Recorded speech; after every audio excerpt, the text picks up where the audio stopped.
धन्यवाद आपका जो आपने बुलाया इस कार्यक्रम में। सर यहाँ पे अभी हम लोगों ने सबने देखा कि काफी बहस हो गई धर्म को लेके। हम लोग बात करने आए यहाँ पे 8 साल मोदी सरकार का क्या कार्यकाल हुआ है उस पर कि इस कार्यकाल में क्या उपलब्धियां रही, क्या चीज अचीवमेंट्स हुई।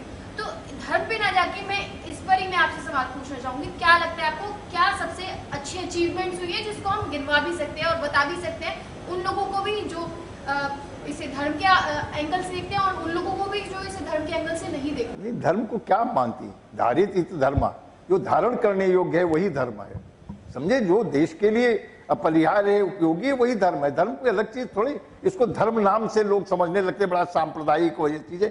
धर्म तो वही जो धारण करने योग्य है वो धर्म है, जो सही रास्ता है जीवन का वही धर्म है, जो चीजें हमेशा सही मार्ग पर ले जाती वही धर्म है, जो हमारे महापुरुषों ने रास्ता बताया है समाज को चलने का, सामाजिक चिंतन का, वही धर्म है। धर्म कोई अलग से ऐसी चीज नहीं है। और धर्म को लेकर के जो लोग जबरदस्ती वितंडावाद खड़ा करते हैं वो धर्म को समझते नहीं है।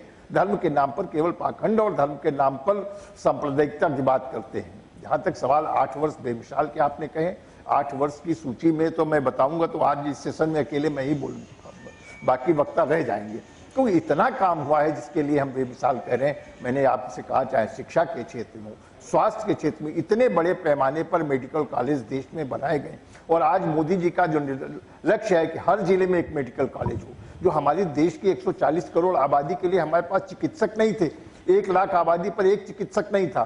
तो आज मोदी जी ने कहा कि पहले जब हम देश के अंदर चिकित्सक तैयार करेंगे तभी तो हम लोगों का इलाज दे पाएंगे गांव के गरीब व्यक्ति को। तो हर जिले में एक मेडिकल कॉलेज बन रहा है, लगभग अधिकांश जिलों में बन गया, जहां नहीं बन पाया वहां हर एक अंचल में एम्स बन रहा है। अभी तक दिल्ली के एम्स पर कितना दबाव रहता था, आज लखनऊ में, गोरखपुर में एम्स बन गया, रायबरेली में एम्स बन गया, चंडीगढ़ में, ऋषिकेश में, जगह जगह एम्स बन करके स्वास्थ्य सेवाओं को जन जन तक पहुंचाने का काम, आयुष्मान योजना के अंतर्गत गरीब को भी अच्छे स्वास्थ्य की सुविधा देने का काम।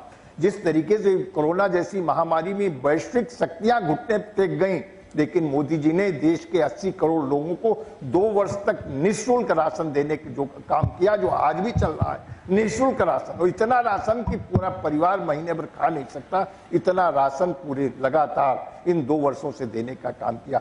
तो कोई ऐसा क्षेत्र नहीं है। और समाज के गरीब लोगों, प्रधानमंत्री आवास योजना, कोई गरीब सोचता था कि इस झोपड़ी जगह मेरा पक्का मकान होगा, जिस मकान में गैस का कनेक्शन होगा, बिजली का कनेक्शन होगा, जिस मकान में शौचालय होगा, जिस मकान में सुंदर हैंडपंप होगा। आज सुसज्जित मकान गरीब को मिल रहा है। ये कोई छोटी सी योजना है, कितनी बड़ी योजनाएं हैं। इन योजनाओं के माध्यम से देश में स्वावलंबी बनाने का, स्किल डेवलपमेंट की इतनी बड़ा आंदोलन चला करके जो लड़के हाई स्कूल इंटर करके निकल रहे हैं, उनका जिस क्षेत्र में उनकी रुचि हो उसमें स्किल डेवलपमेंट का प्रशिक्षण दे करके, उनको लोन दे करके उनको स्वावलंबी बनाने का काम किया जाए। सामरिक दृष्टि से मैंने आपको बताया, सेना को हर दृष्टि से समृद्ध बना करके तैयार करने का काम, ताकि हम दुनिया की हर चुनौती का मुकाबला कर सकें।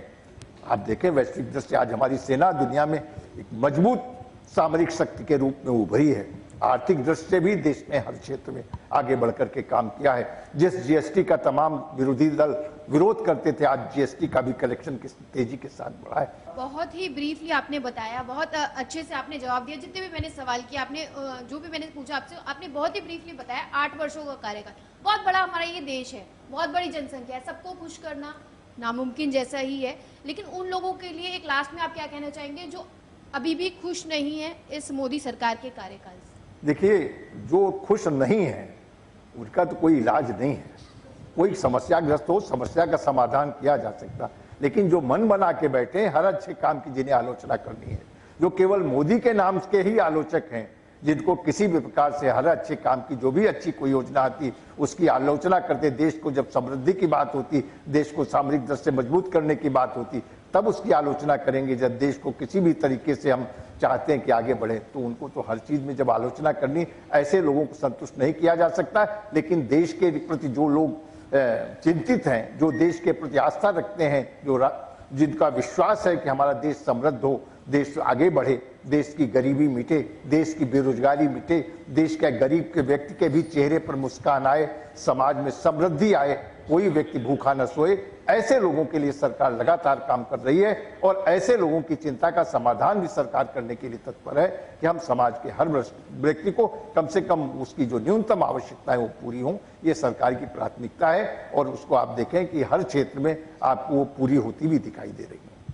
बहुत बहुत धन्यवाद हमारे साथ इस सेशन में जुड़ने के लिए।